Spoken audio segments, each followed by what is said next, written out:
Next thing we're going to work on is turning out our legs when they're spread apart, which is what we call second position. Now, this is a very important thing to master for ballet. It's not as important directly in skating, but it is used, of course, in the spread eagle. But the interesting thing is there are actually two kinds of turnout. So there's one kind of turnout where we move our knees side. Oh, my knees are covered by the bar. See, we just move our knees side, and we have our legs spread apart in second position. And the other kind of turnout is where we're more standing on top of our leg, and we just rotate that whole leg in the hip socket, okay? Now, the kind of turnout we don't want is just rotating below the knee, right? This kind of stuff, break our knee, and it'll break our arches, and it'll break our ankles.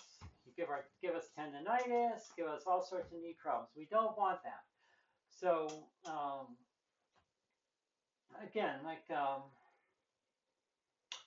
outside edge, spread eagles, for example, depending on your body, it might require that. Some people's bodies turn out more than others. If you have to be turning out below your knee, rotating below your knee to do a move, maybe that's not a move you should be trying. Maybe that's not a move that your body likes. We need to be kind to our bodies. Don't just force them, because we will be sorry later on. Because they're a wonderful machine, but they all have limits, and we need to understand our limits. Anyway, that's the two kinds of turnout. So right now we're going to work on this knee side turnout, second position. So here's we're going to do it facing the bar, but I'm going to show you with one hand on the bar so you can see my knees. So we're going to stand second position. And again, we don't want to be like this. Don't look at the ground here, because if you look at the ground, see, you look at the ground, it goes that. We want everything lined up on top of each other. And everything pulled up through there. We want it as long as possible between the top of our pelvis and the bottom of our rib cage. And coming up through the core, not like contracted in, but lengthen. We want to lengthen everything. We want to stand as tall as possible. Okay, and we want our heels to be under our armpits. That's a comfortable side. So we don't want to be really wide like this. That's too wide. And we don't want a skimpy little second position that's barely wide at all. We're practically standing heels together. So we want our heels under our armpits. We're standing as tall as we can. So we push our tailbone down, and we pull our head up, and we breathe out. Okay? So we're going to stand like that again. I want you standing with both arms facing the bar like this. I'm going to demonstrate like this so you can see my knees right now. Then I'll do the same thing where you can see me from the side. Okay, so what we're going to do, the first thing I want you to do is move just your right knee. Nothing else. So see there, I have just moved my right knee. And it only goes so far, right? See, if I try to move it further, my body would have to go with it. So I'm just going to move my right knee just as far as it goes without moving any other body parts. Now, usually, most of us, when we try this for the first time, we go like this. See, I moved my whole body over. So I want you to be very careful. Stand there, move just your right knee. It's just that little teeny bit. If it doesn't go very far, that's fine. Just move it. And then I want you to move just your left knee. So I want you to move just your right knee, and then just your left knee, just as far as it goes. So see, I started here, and now I'm there. And then the next thing I want you to do is move your two knees apart. So again, not standing forward, just standing straight up, as vertical as you can be. Right knee, left knee. Move those two knees apart and see how far apart you can get your knees.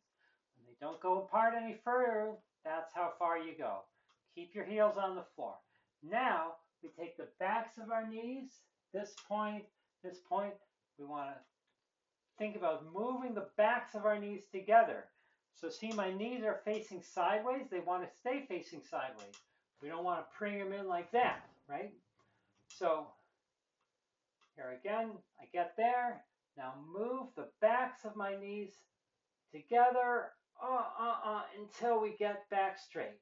And if you do that right, you're going to be feeling it here. You're going to be feeling it there on your legs.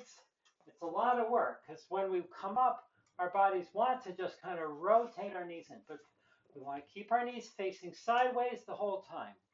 Now, of course, real bodies, how far, what do I mean by sideways? Because some people's bodies, they can do that, and their knees, one knee faces that way, another knee faces that way, 180 degrees. Now, real bodies, well, most bodies don't do that. So sideways means however side your knees go. But so you don't want to force, again, you don't want to force anything in here. You're not like going, how far, right? Make it comfortable so you can stand there. But when you do this, it's actually stretching here, stretching throughout your groin, and it's helping your body learn how to do this kind of turnout where we have our knees facing side. And over time, that helps us develop our turnout and becoming more and more turned out. And again, different bodies can do different amounts of turnout. The important thing in ballet is we maximize the turnout. And what that means is that our muscles are not holding our turnout back. Like our bones can turn out how they turn out depending on the shape of our bones and our pelvis and everything, right?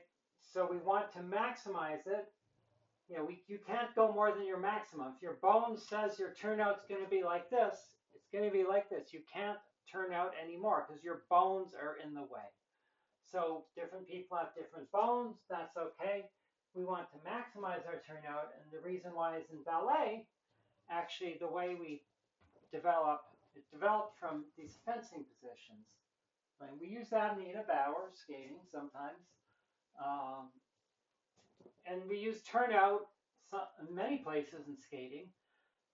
It's not as universal in ballet. But in ballet, the reason we turn out, one of the big reasons, is so that we can stand on one leg and balance. And then we can move all our other limbs around, you know, while remaining on balance. Okay? And the way we do that, a very important part of the way we do that is we turn out the leg we're standing on, and we maximize the turnout, the bones lock into place, and then we can just balance on it, like this. Boom.